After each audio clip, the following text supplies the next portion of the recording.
चलिए देखिए, D and F block का हार्ड कॉपी तो आपको आज मिला होगा। टेलीग्राम पे शायद डाला हुआ था पहले से। नहीं था क्या? बनाए कि नहीं? देखिए इधर, सबसे पहला क्वेश्चन है, लिंथेनाइड कंट्रैक्शन इम्प्लाइज। लिंथेनाइड कंट्रैक्शन के बाद क्या होता है, एटम का साइज डिक्रीज कर जाता है। आप याद कीजिए, टॉप टू बॉटम जैसे जैसे आते हैं साइज को बढ़ना चाहिए, लेकिन 45D सीरीज में थोड़ा सा उल्टा हो जाता है, साइज घट जाता है। तो इसका सही आंसर होगा डिक्रीज इन आयनिक रेडियाई। तो ये क्वेश्चन नंबर 1 था। Question number 2, which one of the following is strongest paramagnetic. एक बात आप याद कीजिए, एक मिनट रुकिए। आप जब D and F block element पढ़ रहे थे तो वहां पर हम आपको बोले थे कि नंबर ऑफ अनपेयर्ड इलेक्ट्रॉन से संबंधित 5-6 तरह का क्वेश्चन पूछा जाता है, जिसमें आपको बताया गया था कि आपसे पूछेगा कि कौन कौन सबसे ज्यादा पैरामैग्नेटिक नेचर का है, कौन डायमैग्नेटिक नेचर का है, किसका कलर, कौन कलरलेस होगा, कौन कलर्ड कंपाउंड होगा, किसका मैग्नेटिक मोमेंट ज़्यादा होगा, किसका मैग्नेटिक मोमेंट कम होगा। याद है, इस तरह का बहुत सारा क्वेश्चन वहां पर बोला गया था। अब देखिए, उसी तरह का मैक्सिमम क्वेश्चन आपको इस चैप्टर में पूछा जाएगा और वही क्वेश्चन यहाँ पर है। इसके लिए आपको इलेक्ट्रॉनिक कन्फिग्रेशन आना चाहिए, और हम एक मोटा मोटी बात आपको समझा देते हैं जिसको आप हर जगह अप्लाई कीजिएगा। पहली बात, यदि आप किसी आयन का कन्फिग्रेशन लिखना चाहते हैं, जैसे आप चाहते हैं कि आप लिखें Fe2+ आयन का कन्फिग्रेशन, तो पहले आप Fe2+ का नहीं लिखिए, पहले आप लिखिए नॉर्मल आयरन का जो कन्फिग्रेशन होता है वो। इसका एटॉमिक नंबर कितना होता है? 26। कन्फिग्रेशन लिखेंगे, ये आएगा ऑर्गन 4s2 3d6। 18 2 20 6 26, 26 हो गया ना जी। ये आयरन एटम का नॉर्मल कन्फिग्रेशन है। अभी आयरन एटम पर कोई चार्ज नहीं है। अब आप बताइए कि इस पर कितना चार्ज था। जैसे मान लीजिए, हमने आपको क्या कहा कि किसी आयन का कन्फिग्रेशन आप कैसे लिखते हैं, हम इसकी बात कर रहे हैं। तो आयन का कन्फिग्रेशन लिखने से पहले पहले आप एटम का कन्फिग्रेशन लिख लीजिए, बाद में आयन का कन्फिग्रेशन लिखिएगा तो गलती नहीं होगी, अन्यथा गलती होने की संभावना रहती है। अब मान लीजिए कि आप Fe2+ का कन्फिग्रेशन लिखना चाहते हैं, तो इस कन्फिग्रेशन को गौर कीजिए, इसी कन्फिग्रेशन से इसका कन्फिग्रेशन निकलेगा।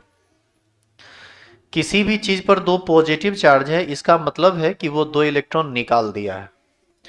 और आप इन चीजों का ध्यान रखेंगे, जैसे अभी क्या है ना कि आप पहले ही यदि सोच लेंगे कि 2 इलेक्ट्रॉन निकाल दिया है तो हमको 24 का कन्फिग्रेशन लिखना है, तो गलत हो जाएगा वो कन्फिग्रेशन। कभी भी किसी भी एटम में से जब इलेक्ट्रॉन को हम निकालते हैं तो वो हमेशा आउटर मोस्ट सेल से निकलता है। आउटर मोस्ट सेल इसका कौन सा है, 3D या 4s? 4s। 4s का मतलब फोर्थ ऑर्बिट का s सब ऑर्बिट, और 3D का मतलब है थर्ड ऑर्बिट का d सब ऑर्बिट। तो थर्ड ऑर्बिट बाहर होगा या फोर्थ ऑर्बिट बाहर होगा? फोर्थ ऑर्बिट बाहर होगा। इलेक्ट्रॉन हमेशा आउटर मोस्ट सेल से निकलता है। तो आप आउटर मोस्ट सेल से जब निकालेंगे तो Fe2+ जब देंगे तो 2 इलेक्ट्रॉन कहां से निकलेगा, s से या d से? s से। तो इसका रिजल्टिंग कन्फिग्रेशन क्या हो जाएगा, आर्गन 4s0 3d6। जब आप इस तरह का कन्फिग्रेशन लिख लेते हैं, मतलब आप ये कोशिश कीजिएगा कि लास्ट से नहीं निकालना है, मतलब लास्ट में जो आया उससे 2 मत निकाल दीजिए, निकालना है आउटर मोस्ट सेल से। पहचानिए आउटर मोस्ट सेल कौन है। जैसे यहाँ पर fourth cell outermost cell है। अब बताइए कि s में कितना ऑर्बिटल होता है, एक, p में 3 होता है और d में 5 होता है। तब ना s में 1 डब्बा बनाते हैं, p में 3 डब्बा बनाते हैं, सॉरी, p में 3 डब्बा बनाते हैं और d में 5 बनाते हैं। s में तो एक भी इलेक्ट्रॉन है ही नहीं। अब आइए 3D में, 3D में 3D रहे या 4D रहे, है तो d ही ना, तो इसमें d में कितना डब्बा बनेगा, 5। अब आपको इसमें इलेक्ट्रॉन अरेंज करना आता होगा। कैसे कैसे इलेक्ट्रॉन अरेंज होता है, पहले 1 बाय 1, नहीं, हुंड्स रूल और पॉली एक्सक्लूजन प्रिंसिपल को फॉलो करना पड़ता है यहाँ। तो एक इलेक्ट्रॉन, दूसरा, तीसरा, चौथा, और ये रहा 5वां। 5 इलेक्ट्रॉन भर गया। पीछे से आएंगे अपोजिट स्पिन में पॉली एक्सक्लूजन प्रिंसिपल के अनुसार, तो पीछे से ये भर दिए। तो ये दोनों हो गया पेयर्ड, और ये 4 इलेक्ट्रॉन हो गया unpaired. It means total 4 electrons are unpaired in Fe2 plus ion. अब जैसे ही आपको आयन आया, सॉरी 4 अनपेयर्ड इलेक्ट्रॉन जैसे ही आया, तो सबसे पहला बात जानिए, यह कलर्ड कंपाउंड का फॉर्मेशन करेगा, क्योंकि जिसके पास भी अनपेयर्ड इलेक्ट्रॉन रहेगा उसका कुछ ना कुछ कलर होगा। दूसरी बात, ये पैरामैग्नेटिक नेचर का सब्सटेंस होगा। तीसरी बात, इसका मैग्नेटिक मोमेंट का आप कैलकुलेशन कर सकते हैं। क्या फॉर्मूला होता है बताइए? Root under n into n plus two B M, याद है आपको ये? जहां पर एन जो होता था, इसी को हम लोग नंबर ऑफ अनपेयर्ड इलेक्ट्रॉन कहते थे। इसका मैग्नेटिक मोमेंट हो जाएगा 4 इंटू 4 प्लस 2, इस तरह से। हालांकि इसमें जनरली मैग्नेटिक मोमेंट पूछता नहीं है, आपसे ही पूछेगा कि मैग्नेटिक मोमेंट ज्यादा किसका होगा। तो एक सिंपल सी बात है कि जिसमें अनपेयर्ड इलेक्ट्रॉन ज्यादा होगा उसका मैग्नेटिक मोमेंट ज्यादा होगा।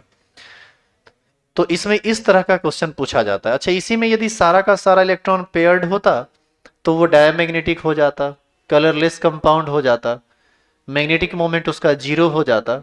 तो इस तरह का क्वेश्चन इस चैप्टर में खूब मिलेगा आपको, और ओवरऑल हर जगह कंसेप्ट एक बस यही है। इसीलिए किसी एक एग्जाम्पल के लिए हम इस काम को कर दिए। अब बाकी का काम आप कीजिए तो आपको समझ में आएगा, हम कर रहे हैं, आप उसको सिर्फ देखिए। जैसे क्वेश्चन कहता है कि which one of the following is strongest paramagnetic substance। Strongest paramagnetic substance वही होगा जिसके पास अनपेयर्ड इलेक्ट्रॉन अधिक से अधिक होगा। तो 4 ऑप्शन आपके पास है, इसमें खोज लीजिए कि किस में अनपेयर्ड इलेक्ट्रॉन सबसे ज्यादा होगा। आपको इसका सही आंसर आ जाएगा सी।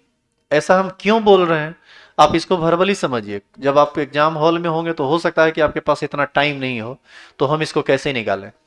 आप एक चीज बताइए, कॉपर आयरन दोनों यही है ना? तो एक बार Fe के लिए और एक बार कॉपर के लिए कन्फिग्रेशन आप याद कीजिए। इसका लास्ट कन्फिग्रेशन होता है 4s2 3d6। 18 तो इससे पहले रहेगा ही, वो किसका कन्फिग्रेशन है? आर्गन का। और इसका क्या होता है, याद कीजिए, एक्सेप्शनल कन्फिग्रेशन होता है 4s1 3d10, यही ना होता है। अब आप देखो ये न्यूट्रल है, इसको न्यूट्रल तो छोड़ना नहीं है, क्योंकि ऑप्शन में क्या दिया हुआ है, क्या न्यूट्रल एटम है? चार्ज्ड आयन है। तो आप उस चार्ज्ड आयन को देखिए, Cu2 प्लस, यानी आप इस पर एक पॉजिटिव चार्ज देंगे तो यही इलेक्ट्रॉन निकलेगा। डी में 10 इलेक्ट्रॉन है, डी की क्षमता 10 की होती है, इलेक्ट्रॉन भी 10 है, इसका मतलब वो फुल फील्ड है, कहीं भी कोई इलेक्ट्रॉन अनपेयर्ड नहीं है। तो ये जीरो अनपेयर्ड इलेक्ट्रॉन लिए हुए है, डायमैग्नेटिक सब्सटेंस होगा, कलरलेस होगा, मैग्नेटिक मोमेंट 0 होगा। अनपेयर्ड इलेक्ट्रॉन 0 तो मैग्नेटिक मोमेंट 0। इसके बाद आ जाइए Fe2 प्लस पर। Fe2 प्लस पर जाइएगा तो ये आयरन का नॉर्मल कन्फिग्रेशन है, आप इस पर 2 पॉजिटिव चार्ज दीजिए तो 2 इलेक्ट्रॉन यहीं से ना निकलेगा। तो डी में बचा कितना इलेक्ट्रॉन? 6 बचा, तो डी में डब्बा बनेगा 5। पहले एक एक करके भरेंगे, पांचों अनपेयर्ड रहेगा, लेकिन बाद में छठा आएगा तो एक को पेयर्ड कर देगा, यानी बाद में छठा एक को पेयर्ड कर दिया तो बचा कितना? 4। इसका मतलब है कि इसमें अनपेयर्ड इलेक्ट्रॉन की संख्या 4 है। इसका कुछ ना कुछ मैग्नेटिक मोमेंट होगा, डायमैग्नेटिक होगा, कलर्ड कंपाउंड का फॉर्मेशन करेगा। यहां आ जाइए, यहां पर 3 प्लस है, 3 प्लस के लिए क्या करना पड़ेगा? 2 इलेक्ट्रॉन आप इससे निकाले और 1 इलेक्ट्रॉन इससे, 4s0 हो जाएगा, 3d5 हो जाएगा, यानी डी में बचा 5। डी में यदि 5 बचा, डी में डब्बा 5 होता है, इलेक्ट्रॉन भी आपको 5 ही मिला, तो पहले एक एक करके भरेंगे तो पांचों का पांचों अनपेयर्ड ही ना रह जाएगा। It means total 5 unpaired electron are present in Fe3 plus. और Cu2 प्लस का चेक कर लीजिए, Cu2 प्लस यहां देंगे तो यहां पर एक इलेक्ट्रॉन निकलेगा और यहां से एक इलेक्ट्रॉन निकलेगा।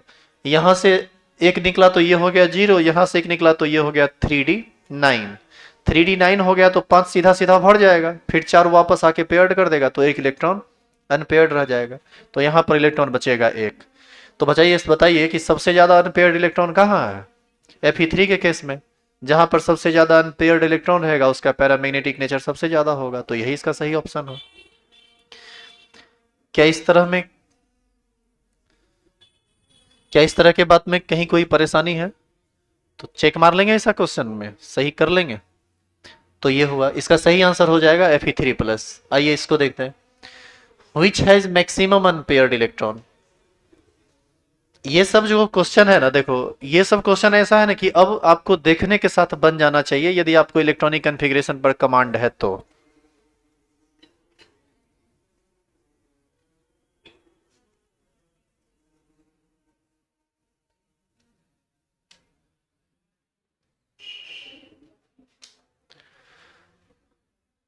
रेगुलर क्लास में क्या बोले थे, आइसोलेशन ऑफ एलिमेंट्स का वीआई पॉइंट्स बताएंगे और बताए नहीं।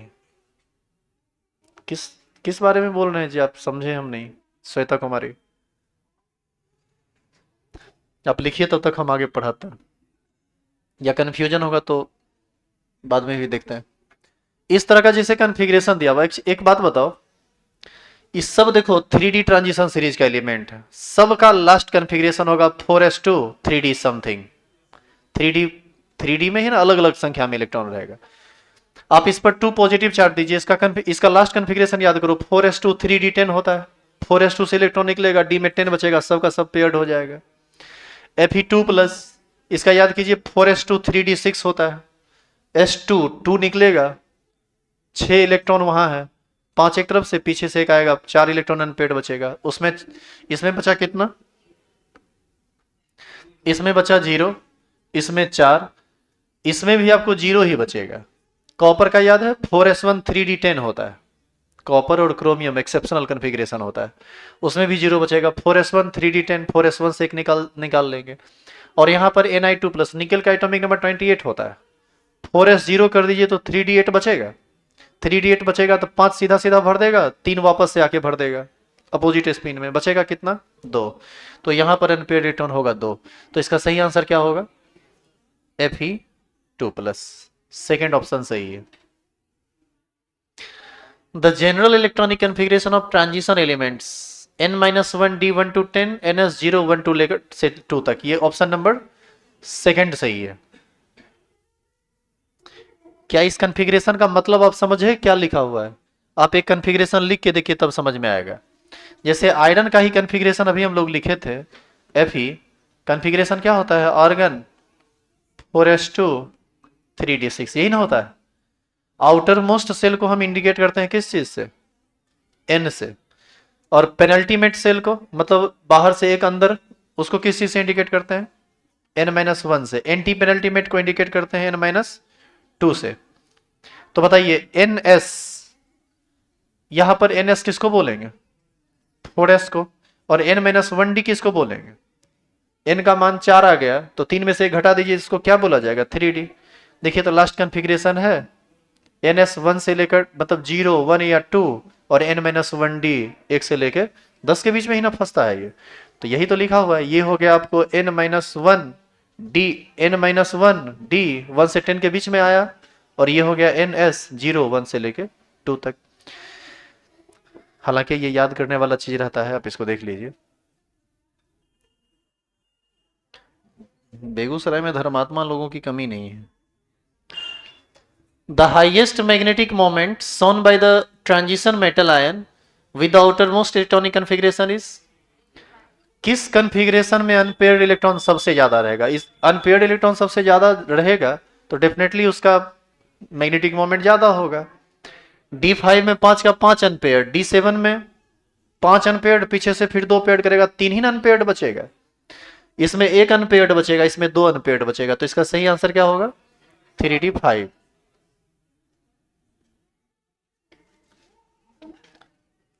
Which of the following has the most stable +2 oxidation state? याद रखिएगा इसका सही आंसर होता है PV, due to inert pair effect. PV आप याद कीजिए, इनर्ट पेयर इफेक्ट जो P ब्लॉक में आप पढ़े थे, याद है, ऊपर से नीचे जैसे जैसे आते हैं उसका NS का इनर्टनेस घटता चला जाता है। तो नीचे में जो सबसे नीचे होगा ना, उसका आउटर मोस्ट सेल का NS बॉन्ड फॉर्मेशन में भाग नहीं लेगा, तो +2 ऑक्सीडेशन स्टेट में सबसे ज्यादा स्टेबल होगा। और आप याद कीजिए 14 ग्रुप एलिमेंट, जिसमें हम लोग ये बोलते थे कैसी गीत सुनाऊं प्रभु, SN के नीचे ना PV है, तो PV का इनर्टनेस ज्यादा होगा, इसीलिए PV इसका सही आंसर है। Question number 7, copper sulphate solution on treatment with access of Ki gives white precipitate, the precipitate is Cu2I2। Second option सही है इसका। Most stable oxidation state of bismuth is +3, first option. Which one of the following forms a colorless solution in aqueous solution? इसमें कोई option सही नहीं है, इसके पहले ऑप्शन को सही कीजिए। एक गड़बड़ी है, यहां पर जो Se3+ है ना, ये होगा Sc3+, और यही इसका सही आंसर होगा, इसलिए क्योंकि स्कैंडियम का एटॉमिक नंबर 21 होता है। आप 3 इलेक्ट्रॉन निकाल लीजिएगा तो कितना इलेक्ट्रॉन बचेगा, 18, और 18 इलेक्ट्रॉनिक कन्फिग्रेशन तो नोबेल गैस कन्फिग्रेशन है ना, उसमें कोई भी इलेक्ट्रॉन अनपेयर्ड नहीं होगा। बाद बाकी जितना भी ऑप्शन है ना, सब में एक ना एक अनपेयर्ड इलेक्ट्रॉन आ ही जाएगा, लेकिन इसमें अनपेयर्ड इलेक्ट्रॉन नहीं आएगा। इसका सही आंसर होगा स्कैंडियम 3+, वो बाय मिस्टेक Se लिखा गया है। अच्छा, Se का मतलब सेलेनियम, एक्चुअल में वो Sc है, स्कैंडियम।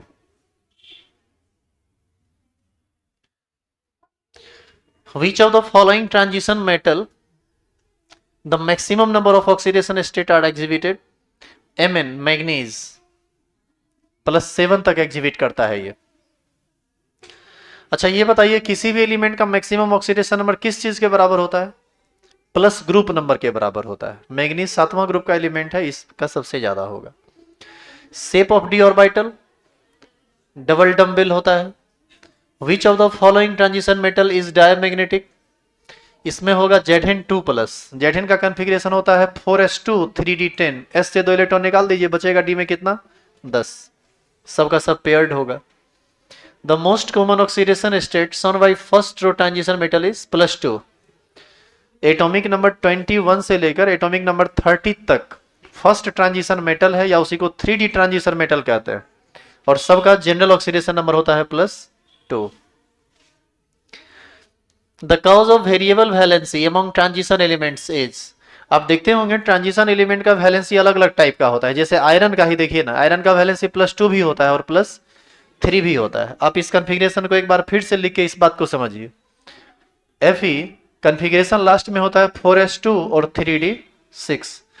जब s से 2 इलेक्ट्रॉन निकलेगा तो इसका चार्ज कितना होगा, +2, और वैलेंसी +2 हो जाएगा। और जब s से 2 और d से भी एक निकल जाए तो ये d5 कॉन्फ़िगरेशन में चला जाएगा, और तब इसका वैलेंसी क्या होगा, +3। इसके अकॉर्डिंग कौन सा ऑप्शन आपको सही दिखता है, they all exist in more than one oxidation state, ये कहना गलत है, सब का सब डिफरेंट ऑक्सीडेशन स्टेट नहीं शो करता है। जैसे जिंक को देख लीजिए, केवल +2 ही शो करता है। They all forms complex compound, ये भी गलत है। The valence electrons of them are found into different subshell, यही इसका सही आंसर है। आप देखिए तो S से भी इलेक्ट्रॉन निकला और D से भी इलेक्ट्रॉन निकला।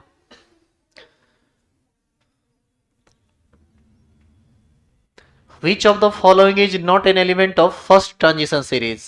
फर्स्ट ट्रांजिशन सीरीज के अंतर्गत कौन कौन आता है, एटॉमिक नंबर 21 से लेके एटॉमिक नंबर 30 तक। ये स्कैंडियम से स्टार्ट होता है, scandium, titanium, vanadium, chromium, manganese, और क्या था, कोबाल्ट, निकेल, कॉपर और जिंक, ये सब आता है। इसमें मैग्नीशियम नहीं आता है, और वैसे भी आपको याद है ये मैग्नीशियम तो कहीं से डी ब्लॉक एलिमेंट है ही नहीं, ये तो एस ब्लॉक का एलिमेंट है। तो इसका सही आंसर होगा D number. Which one of the following is called green vitriol, ये कॉपर वाला कंपाउंड ना ग्रीन विट्रियल कहा जाता है। CuSO4 × 5H2, second option. Which block of the element are called transition elements, D block को ही ना कहते हैं। F ब्लॉक को कहा जाता है इनर ट्रांजिशन, और डी ब्लॉक को कहा जाता है transition. Which one of the following is in alkali earth metal, आप याद कीजिए अल्कली मेटल कहा जाता है फर्स्ट ग्रुप एलिमेंट को, और अल्कलाइन अर्थ मेटल या अल्कली अर्थ मेटल कहा जाता है सेकेंड ग्रुप एलिमेंट को। इसमें खोजिए सेकेंड ग्रुप एलिमेंट कौन है, आप याद कीजिए, इन सब बातों को याद रखा करते थे एक लाइन से। बेटा मांगे कार स्कूटर बाप राजी, कार है यही है ना, Ca, यही कैल्शियम है एक्चुअल में, सेकेंड ऑप्शन होगा। K+ ion is isoelectronic with, isoelectronic species are those species which have same number of electrons, यही होता है ना। तो K+ में इलेक्ट्रॉन की संख्या कितनी होगी, K पोटासियम का एटॉमिक नंबर होता है 19, उस पर आप एक पॉजिटिव चार्ज दे दिए, इसका मतलब आप उससे एक इलेक्ट्रॉन निकाल लिए, तो 19 हुआ, एक इलेक्ट्रॉन घटा दीजिए तो कितना बचा, 18। अब 18 वाला कौन है खोज लीजिए, आर्गन का एटॉमिक नंबर 18 होता है, कोई चार्ज भी नहीं है, तो डेफिनेटली वही होगा। अच्छा, एक और बात, कभी आर्गन पर चार्ज वगैरह दिख जाए ना तो परेशान मत हो जाएगा कि आर्गन पर चार्ज कैसे आ गया, कभी कभी हाइपोथेटिकल ऑप्शन दे देता है, तो उसके लिए ज्यादा सोचना नहीं है, हो सकता है कि तब यही आंसर हो। ये नहीं कि ऐसा होता ही नहीं है, जब ऑप्शन दे दिया है तो ऑप्शन के अकॉर्डिंग और क्वेश्चन के अकॉर्डिंग चलना है, वहां पर आप अपना दिमाग नहीं लगाएंगे। विच one of the following is not an elements of second transition series. Second transition series में मोलिब्डेनम आता है, सिल्वर आता है, जिरकोनियम आता है, प्लेटिनम ये जानते हैं ये थर्ड ट्रांजिशन सीरीज का एलिमेंट। प्लेटिनम जो है वो थर्ड ट्रांजिशन सीरीज का एलिमेंट है, तो ये सी नंबर इसका सही ऑप्शन होगा। Which of the following ion has the maximum magnetic moment. एक बार फिर से उसी टाइप का क्वेश्चन दे दिया, इसमें हमको लगता है कि Mn2+ होगा। काहे कि Mn का कन्फिग्रेशन होता है 4s2 3d5। s से 2 इलेक्ट्रॉन निकाल दीजिए तो d में कितना बचेगा 5, और d में यदि 5 है तो वो मैक्सिमम अनपेयर्ड इलेक्ट्रॉन देगा, बाद में कि आपको सब कम देगा। इसमें आपको मिलेगा 4, इसमें आपको मिलेगा 4, इसमें आपको मिलेगा जो भी मिलेगा कम मिलेगा। ए नंबर होगा इसका। घर पे जाके कोशिश कीजिएगा निकालने का, और ये सब चीज को अपने से करते हैं तो और अच्छा।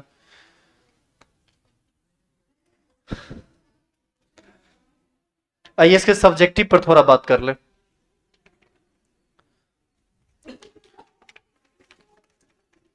सब्जेक्टिव क्वेश्चन है, any transition series contain only 10 elements why. बताइए तो इसका क्या कारण है। किसी भी ट्रांजिशन सीरीज में केवल 10 ही एलिमेंट्स होते हैं, इसका क्या कारण है।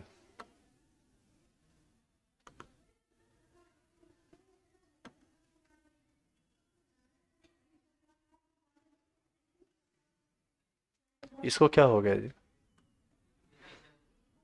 लॉग आउट हो लग गया ये।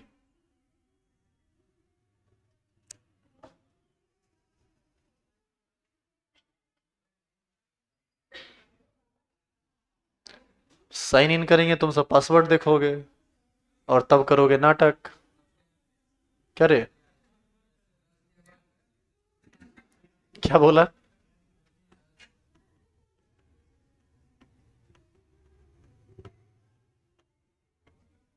तुम लोग बहादुर हो, कुछ भी कर सकते हो। Yes sir. चलिए ध्यान दीजिए इधर, यही ना डी ब्लॉक एलिमेंट। आप याद करो,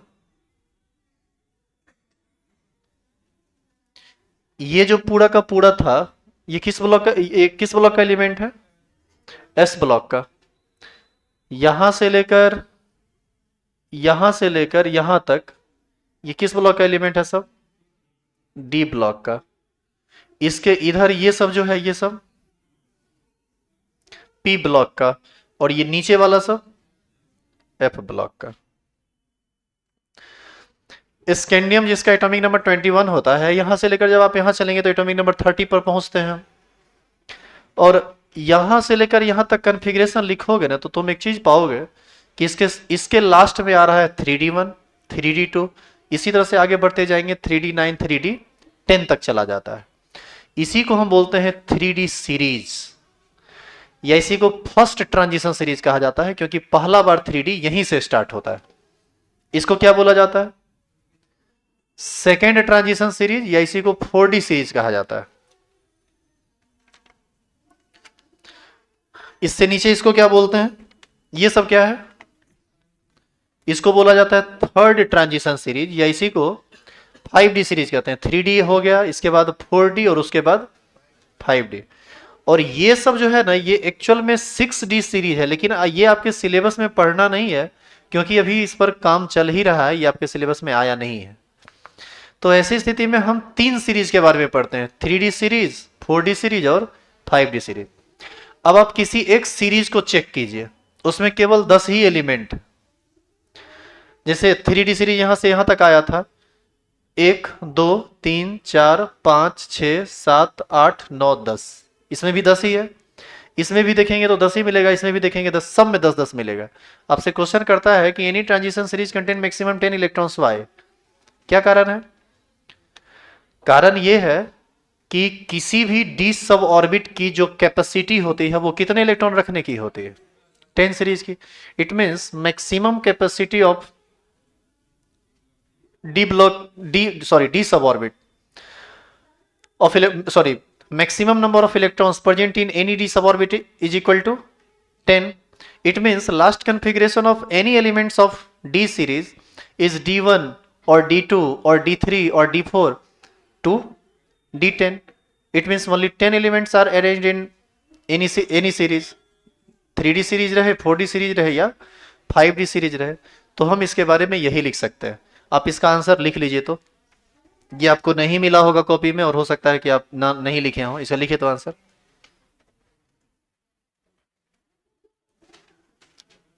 लिखेंगे।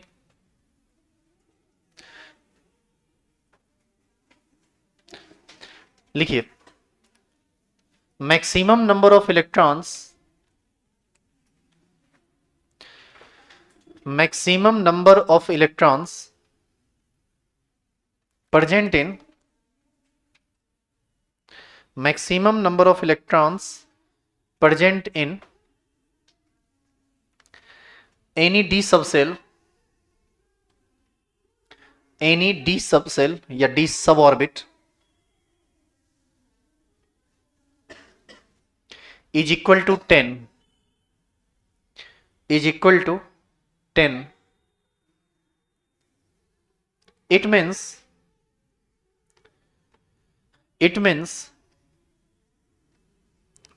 last electronic configuration, it means last electronic configuration of transition series are last electronic configuration of transition series are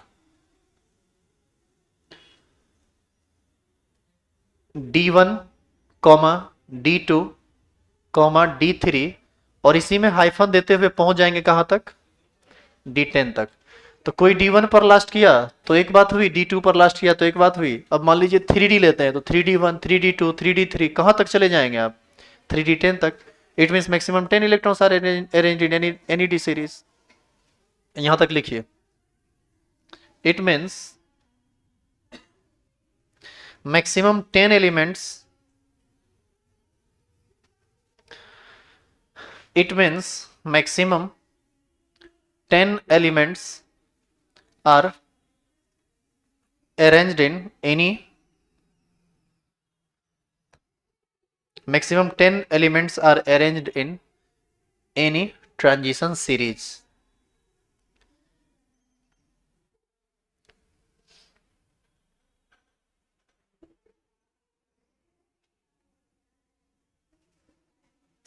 आप याद कीजिए, क्लास में आप ट्रांजिशन एलिमेंट और इनर ट्रांजिशन एलिमेंट पढ़े हैं। ट्रांजिशन एलिमेंट सोज कलर्ड कंपाउंड, इसके बारे में आप याद कीजिए, एक्स्ट्रा क्लास में आपको यह बात बताई गई थी बाद में। Why do transition metal shows variable oxidation state, इसमें भी हो सकता है आप फंसे हो, तो इसमें फंसने का नहीं है। आप क्वेश्चन नंबर 14 देखिए, तो क्वेश्चन नंबर 14 ऑब्जेक्टिव क्वेश्चन देखिए, क्या लिखा हुआ है क्वेश्चन नंबर 14 में। The cause of variable valency among transition elements is the valence electron of them are found into different shell. यही था ना इसका आंसर, तो वही पूरा का पूरा बात इसका आंसर होगा। टू डिफरेंट सबसेल, इसका जो वैलेंस इलेक्ट्रॉन रहता है ना, टू डिफरेंट सबसेल में रहता है, इसी वजह से इसका वैलेंसी वेरिएबल होता है। लेंथेनाइट कंट्रैक्शन बताया हुआ है और प्रिपरेशन ऑफ पोटेशियम पर मैग्नेट और इसका यूज सब लिखा हुआ है क्लास में। आइए अगला चैप्टर पर। अच्छा, इसमें चेक मार लेंगे, इसमें बड़ा सबसे ज्यादा जो इंपॉर्टेंट क्वेश्चन है वो है question number 3 and question number 3, 4 and 5। Question इसी से पूछा जाता है। टेलीग्राम चैनल पे वो डाला गया था, आप ही लोग में से कोई भेजे थे मॉडल सेट, टेलीग्राम चैनल पे डाल दिए हैं। आप ना एक बार उस क्वेश्चन को यदि नहीं बनाते हैं, आपको तो कुछ कहने में भी ना डर लगता है, क्या कि मानते तो आप कोई बात है नहीं, तो आपको हम उतने कहते हैं जितना जितना आपसे हो पाएगा। बाकी एग्जाम तो भगवान भरोसे आप दे ही दीजिएगा। इस बार जो मॉडल सेट निकाला है बिहार बोर्ड, उसमें एक सेट है क्वेश्चन का, जिसमें टोटल 70 ऑब्जेक्टिव क्वेश्चन है, 20 शॉर्ट टाइप क्वेश्चन है और 6 लॉन्ग टाइप क्वेश्चन है। आपको हम बनाने नहीं कह रहे हैं, आपको हम सिर्फ ये कह रहे हैं कि आप एक बार क्वेश्चन थ्रू आउट पढ़ जाइएगा कि वो जो क्वेश्चन दिया है क्या वो क्वेश्चन आपके पल्ले पर रहा है, कि आपको क्वेश्चन समझ में आता है कि आप उस क्वेश्चन का आंसर कर सकते हैं। और यदि इन सब चीजों से भी फुर्सत मिल जाए और तुमको लगे कि तुम उसको बना सकते हो, तो थोड़ा ट्राई कर लेना एक बार। काहे कि हम बहुत बार देखे हैं कि मॉडल सेट में जो क्वेश्चन आता है ना, डिट्टो वही कुछ क्वेश्चन पूछ देता है। तो यदि कुछ क्वेश्चन बना लोगे तो उससे बड़ा गेस क्वेश्चन कुछ नहीं हो सकता है। अच्छा, तीसरा बात ये भी है कि तुम्हारा एक कॉन्फिडेंस भी बिल्ड करेगा कि तुम साल भर जो इतना टाइम दिए यहाँ आकर, रुपया फेंके हैं यहाँ, तो इस सब का कुछ फायदा भी मिल रहा है, या ऐसे ही आपका टाइम। देखिए, रुपया का बर्बाद होना बहुत बड़ी बात नहीं है। यदि आपका 2-4 हजार बर्बाद हो गया, इसके लिए आपके जीवन में ज्यादा फर्क नहीं पड़ेगा। लेकिन आप जो यहाँ के समय बर्बाद कर दिए होंगे ना, उसका बड़ा खामियाजा भुगतना पड़ेगा आपको। समय आपसे सूद मूड सब समेट के लेगा आपसे। याद रखिएगा इस बात को। तो आप देख लीजिए आप किस में कंफर्टेबल हैं। हम आप पर ज्यादा जोर जबरदस्ती नहीं कर सकते। ये सब पढ़ाई लिखाई अपने अपने इच्छा का चीज होता है। लेकिन एक बार खोल के देखना क्या है क्वेश्चन। और आपको एक आधे को क्वेश्चन ऐसा लगेगा जो लगेगा कि आपको याद नहीं आ रहा है, नहीं तो बाद बाकी सारा क्वेश्चन क्लास में डिस्कस हो रहा है। आइए कोऑर्डिनेशन कंपाउंड में। द करेक्ट स्ट्रक्चर ऑफ एफीसीओ का होल 5। इसमें 5 बॉन्ड बनेगा, और 5 बॉन्ड जब बनेगा ना तो इसका शेप पकड़ लेगा ट्राइगोनल बाई पिरामिडल। कुछ इस तरह का शेप पकड़ेगा, देखिएगा इधर।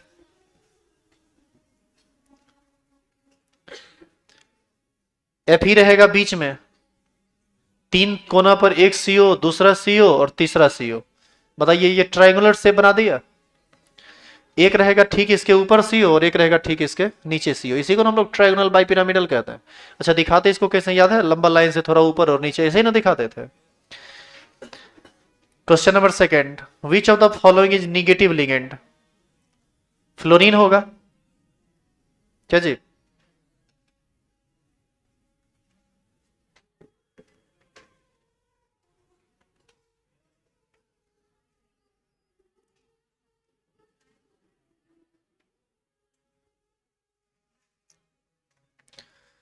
क्वेश्चन नंबर 1, इसका सही आंसर क्या होगा? Trigonal bi pyramidal. Second option का आंसर होगा F, fluorine. Question number 3, which of the following is square planar shape? सुनिएगा ध्यान से। हम आपको जब पढ़ा रहे थे कोऑर्डिनेशन कंपाउंड, आपको बताए थे कि इनऑर्गेनिक कंपाउंड को जनरली लोग रटने वाला चैप्टर कहते हैं, लेकिन ये चैप्टर आपका परसेप्शन बदल देगा। इसका एक एक बात समझने वाला है, और पूरा डिटेल में हम पढ़ाई भी थे। अब आप कितना किए हैं ये आप जानिए। लेकिन वहां पर आपको 2 चीज के बारे में बोले थे, थोड़ा डिटेल में चेक कर लेना। 2 चीज का स्ट्रक्चर, उसके अंदर का बॉन्डिंग का एक्सप्लेनेशन, वो सारा चीज उसमें था। एक था NiCl4 और एक था NiCN4। एक का शेप होता है टेट्राहेड्रल और एक का शेप होता है स्क्वायर प्लेनर। एक का हाइब्रिडाइजेशन sp3 होता है, एक का होता है dsp2। एक में स्ट्रॉन्ग फील्ड लिगेंड है, दूसरे में वीक फील्ड लिगेंड है। अब आप इन सब बातों को कितना याद रखे हुए हैं देख लीजिए आप। और जहां तक इसको दोबारा फिर से बताने की बात है, तो वो रेगुलर क्लास में अभी पॉसिबल नहीं है। इसमें इतना टाइम लगता है, इसमें इतना पढ़ाने में, कि एक बार केमिस्ट्री खत्म कर लें तो सोचते हैं कि बहुत बड़ी बात हो गई। डिटेल में पढ़ा के खत्म करना एकदम पॉसिबल नहीं होता है केमिस्ट्री। क्वेश्चन आपसे क्या कह रहा है? Square planar shape. Square planar shape होने के लिए हाइब्रिडाइजेशन को dsp2 होना पड़ेगा, और हाइब्रिडाइजेशन dsp2 तब होगा जब स्ट्रॉन्ग फील्ड लिगेंड हो। और आप देख लीजिए NiCl4 और NiCN4 में Cn स्ट्रॉन्ग फील्ड लिगेंड है। इसका सही आंसर होगा सी नंबर। याद रखिएगा, NiCl4 का हाइब्रिडाइजेशन sp3 होता है, शेप टेट्राहेड्रल होता है। NiCN4 2- का हाइब्रिडाइजेशन dsp2 होता है और शेप स्क्वायर प्लेनर होता है। इसमें वीक फील्ड लिगेंड है और इसमें strong field ligand.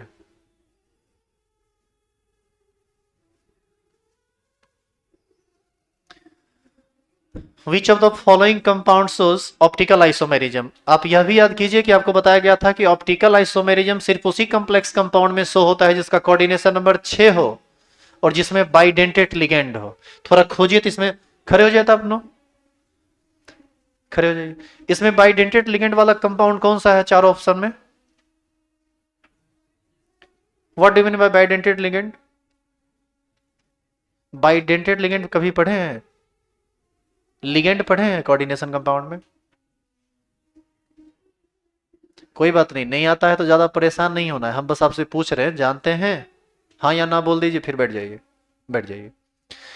Bidentate ligand वह लिगेंड होता है जो बाइडेंटेट लिगेंड वह लिगेंड होता है जो सेंट्रल एटम के साथ अकेला दो दो कोऑर्डिनेट बॉन्ड बनाता है। याद है आपको C2O4 2 माइनस एक बाइडेंटेट लिगेंड है, याद करो। इसी को ना हम लोग OX से इंडिकेट करते थे, ऑक्सिलेट इसको बोलते हैं।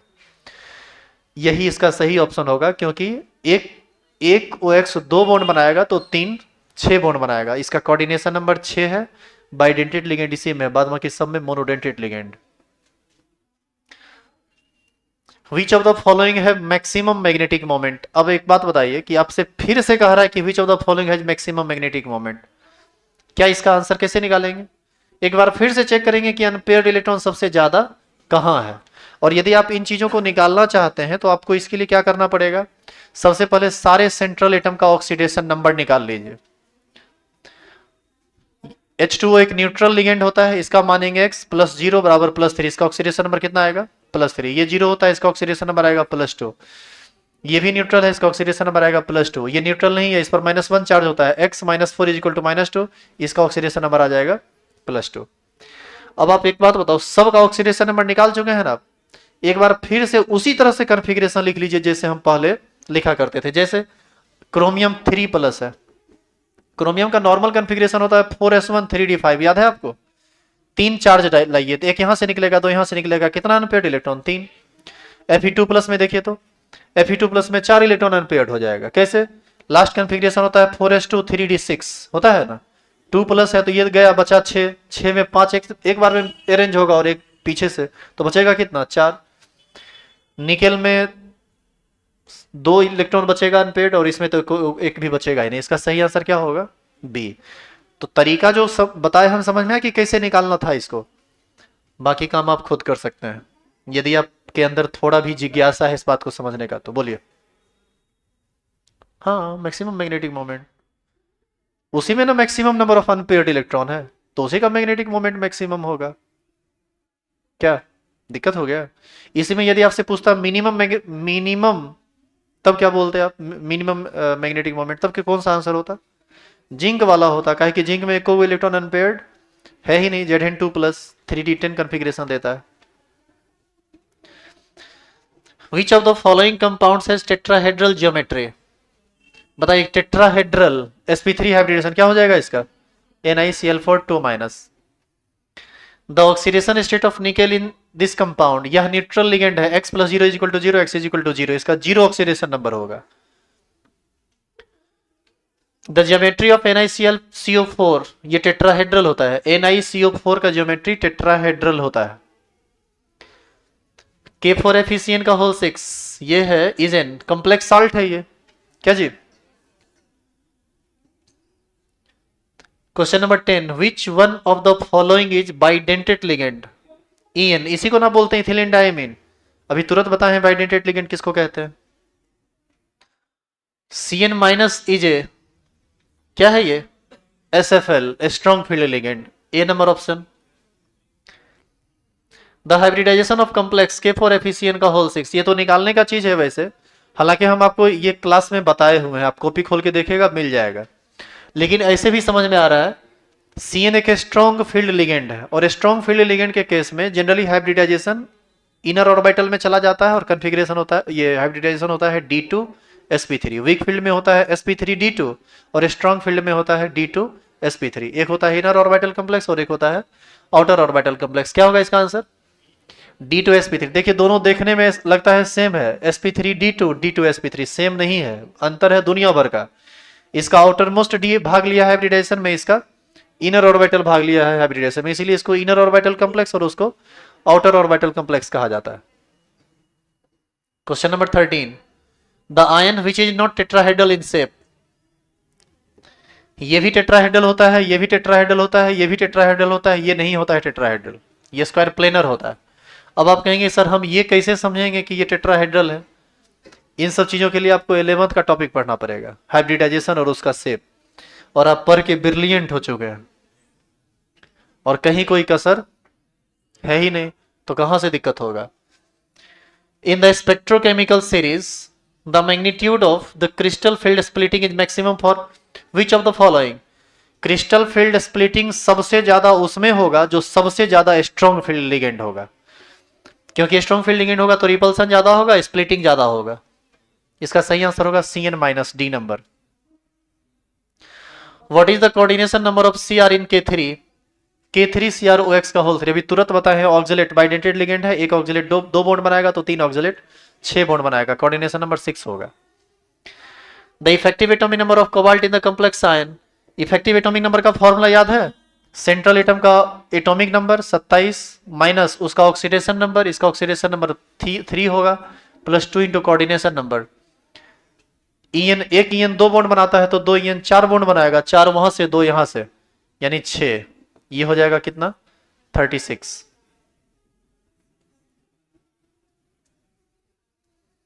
The compound having tetrahedral geometry, tetrahedral geometry किसका होता है?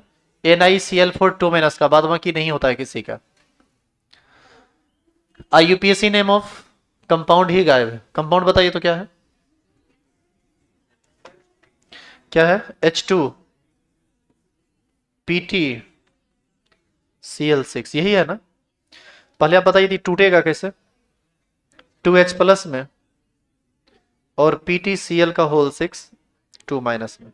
इसको तो हम हाइड्रोजन बोलेंगे, तो एक तरफ लिखाएगा हाइड्रोजन, सब में है हाइड्रोजन, चलो ठीक है। ये हेक्साक्लोरो है, स्फेयर निगेटिव है तो इसका नाम हो जाएगा platinate. In case of negative coordination sphere, name of central metal atom ends with 8, platinum is known as platinate in this case. It means इसको हम बोल सकते हैं हेक्साक्लोरो प्लेटिनेट, और इसका फिर ऑक्सीडेशन नंबर निकालना पड़ेगा।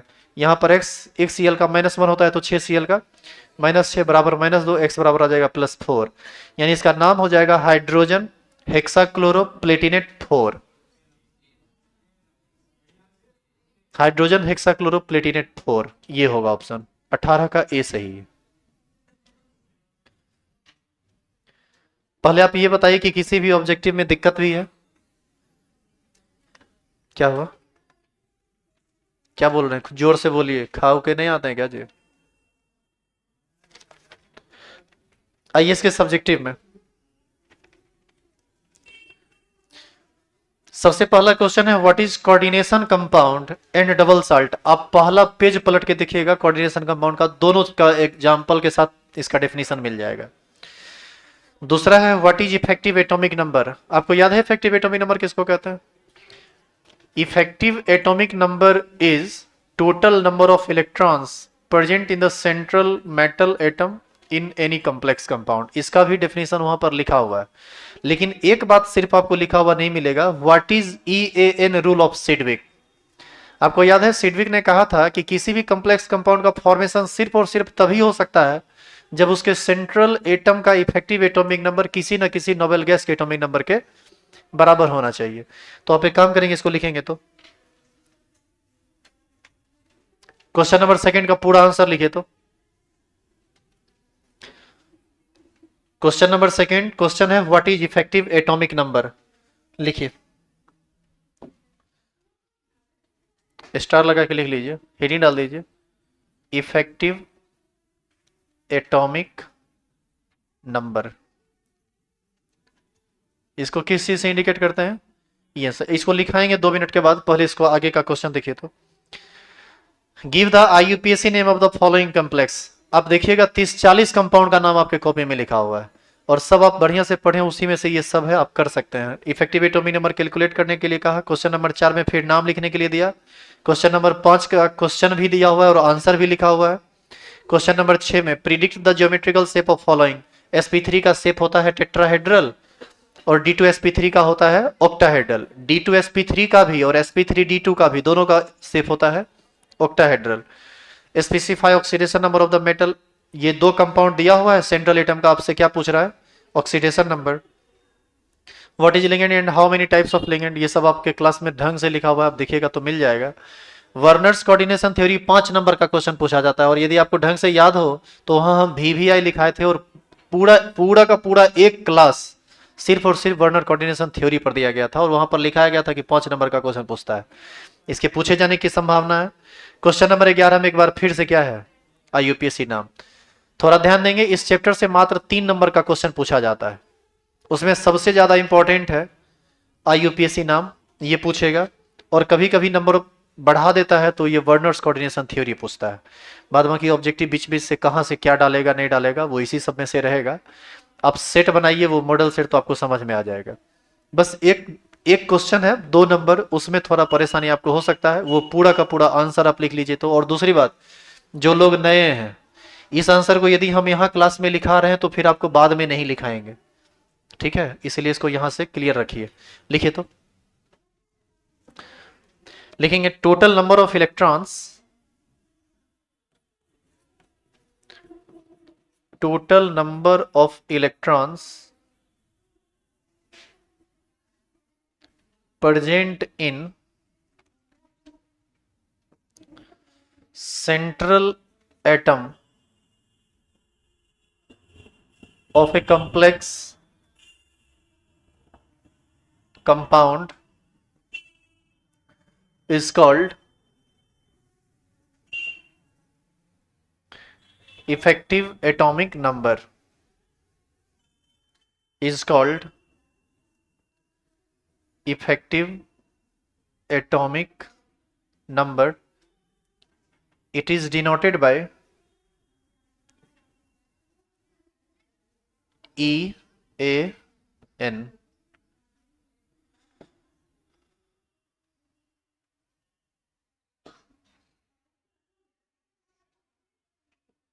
इसका फॉर्मूला क्या था,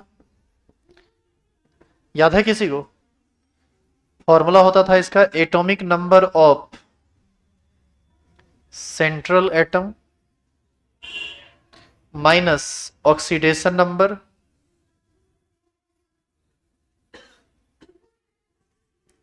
प्लस 2 इंटू कोऑर्डिनेशन नंबर। याद है ये?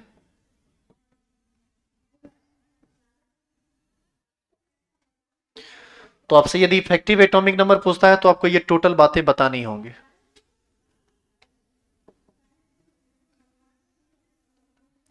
यदि हम इसको एक एग्जाम्पल पर समझाना चाहें तो एक एग्जाम्पल भी ले लेते हैं। K4 FeCN का होल 6। बताइए तो ये टूटेगा कैसे?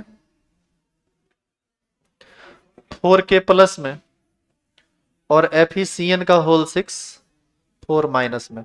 इसमें सेंट्रल एटम कौन है? Fe, यही है ना? सुनिएगा, थोड़ा इसका ऑक्सीडेशन नंबर निकालिए तो इसका मानेंगे कितना x, एक CN का -1 होता है तो 6 CN का -6, तो x - 6 is equal to -4, x is equal to +2। अब बताइए तो इसका इफेक्टिव एटॉमिक नंबर कितना होगा? फॉर्मूला होता है इफेक्टिव एटॉमिक नंबर बराबर atomic number of central atom. Atomic number of central atom iron का 26 होता है, 26। ऑक्सीडेशन नंबर कितना आया आयरन का? +2, तो -2 हो जाएगा यहाँ, चूंकि फॉर्मूला में माइनस लगा हुआ है, प्लस 2 इंटू कोऑर्डिनेशन नंबर। एक CN एक बॉन्ड बनाता है तो 6 CN 6 बॉन्ड बनाएगा, तो ये आपको आ जाएगा 24 + 12 कितना? 36। 36 किसका एटॉमिक नंबर होता है? क्रिप्टन का, जो कि एक नोबेल गैस, याद है? तो यहां तक जो बातें हैं ये इफेक्टिव एटॉमिक नंबर की है। अब इसका सेकंड पार्ट है क्वेश्चन का कि what is rule of Sidgwick for effective atomic number. तो सिडविक ने बस एक लाइन कहा था कि किसी भी कॉम्प्लेक्स कंपाउंड का फॉर्मेशन सिर्फ और सिर्फ तभी हो सकता है जब उसके सेंट्रल एटम का इफेक्टिव एटॉमिक नंबर किसी नोबेल गैस के एटॉमिक नंबर के बराबर हो जाए। लेकिन बाद में ये चीज गलत हो गया था। अभी आप देखिए यहाँ 36 आया है ना, दूसरा कंपाउंड अभी हम एक एग्जाम्पल लिखेंगे जिसमें 36 नहीं आता। इसी में आप K3 FeCN का होल 6 कर दीजिए, 35 आ जाएगा। बाद में ये नियम गलत हो गया। गलत ये हुआ कि बहुत सारे कॉम्प्लेक्स कंपाउंड ऐसे पाए गए जिसका इफेक्टिव एटॉमिक नंबर किसी भी नोबेल गैस के एटॉमिक नंबर के बराबर नहीं था। लेकिन ये रूल पूछा जाता है इसलिए आपको लिखना चाहिए। लिखिए तो, सिडविक रूल ऑफ EN।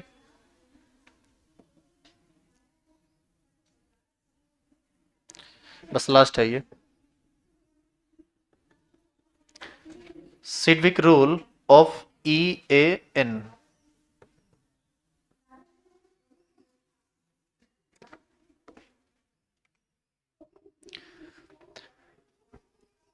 लिखेंगे any complex compound is formed when any complex compound is formed when any complex compound is formed when effective atomic number any complex compound is formed when effective atomic number of central atom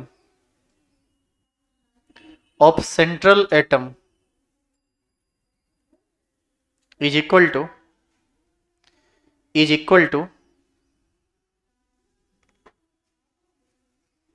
atomic number of any noble gas is equal to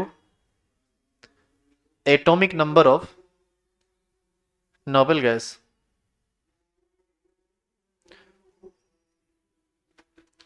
paragraph change करके लिखेंगे, but this rule is not applied for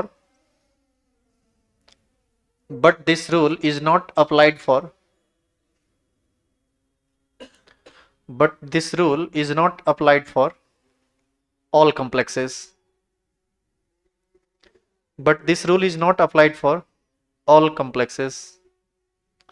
As for example,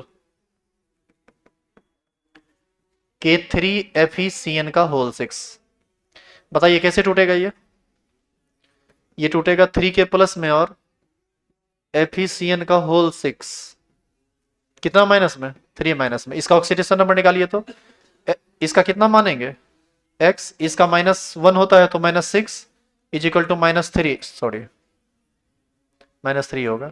x बराबर कितना हो जाएगा +3, यहां पर कितना आ गया +3। अब थोड़ा इफेक्टिव एटॉमिक नंबर निकालिए तो सेंट्रल एटम है आयरन, एटॉमिक नंबर होता है 26, ऑक्सीडेशन नंबर आया +3 यानी -3 +2 इंटू कोऑर्डिनेशन नंबर 2 इंटू 6, आप इसको टोटल जोड़िएगा तो आपको आ जाएगा कितना 35। बाद में ये रूल गलत साबित हो गया, इसलिए बहुत ज्यादा पॉपुलर नहीं है, लेकिन बोर्ड एग्जाम में कभी कभी पूछता है।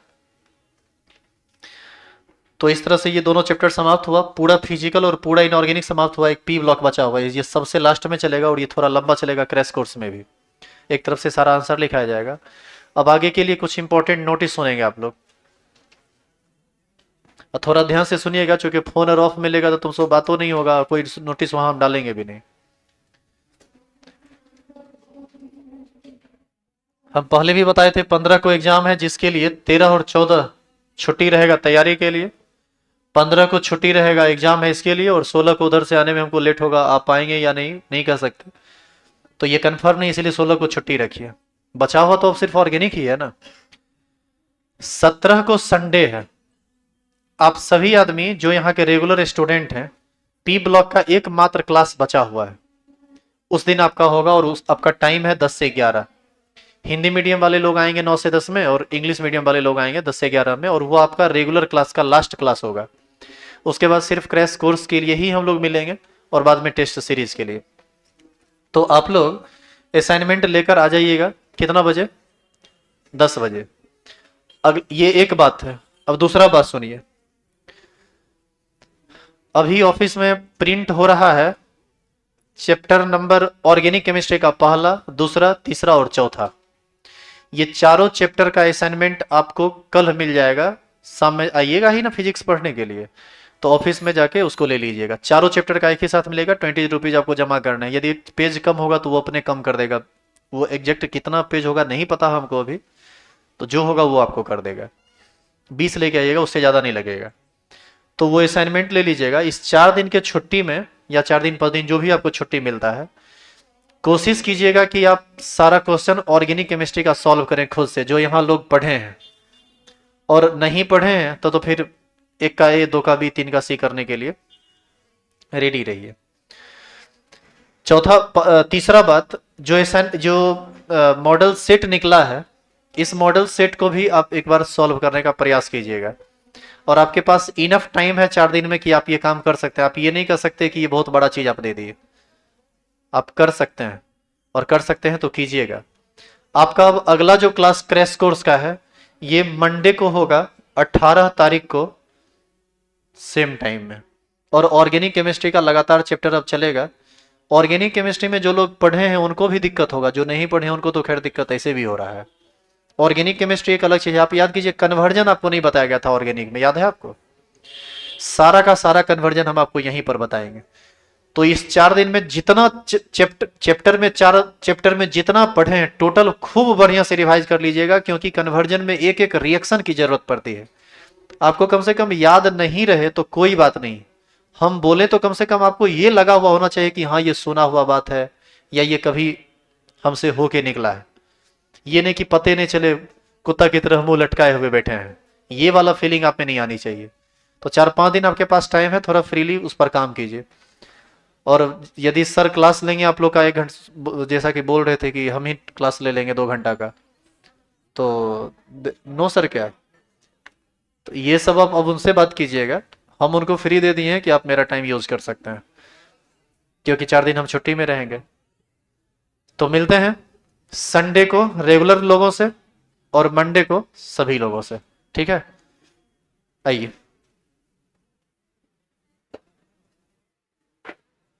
सर ऑर्गेनिक केमिस्ट्री का पीडीएफ हम अभी तुरंत डाल देते हैं टेलीग्राम पे भी और ऐप पे भी। हाँ आप लोग भी सुन लीजिए, यदि आप हार्ड कॉपी ना ले पाए तो पीडीएफ चला जाएगा टेलीग्राम पे, अभी तुरंत हम डालेंगे, सारा काम हो चुका है। अभी हम 1 घंटा 2 घंटा बैठेंगे ऑफिस में और सारा काम करके ही यहाँ से निकलेंगे। ये किनकी है भाई? मेरा ही है। और पीछे भी किसी क्वेश्चन में दिक्कत हो तो आप लोग पूछ सकते हैं, कोई जरूरी नहीं है कि जो चैप्टर आगे चल रहा है उसी में चले। आप एग्जाम तक जो मन हो पूछ सकते हैं, कोई टेंशन नहीं है। एग्जाम के बाद हम भी फ्री हो जाएंगे तो और ज्यादा टाइम दे पाएंगे आपको।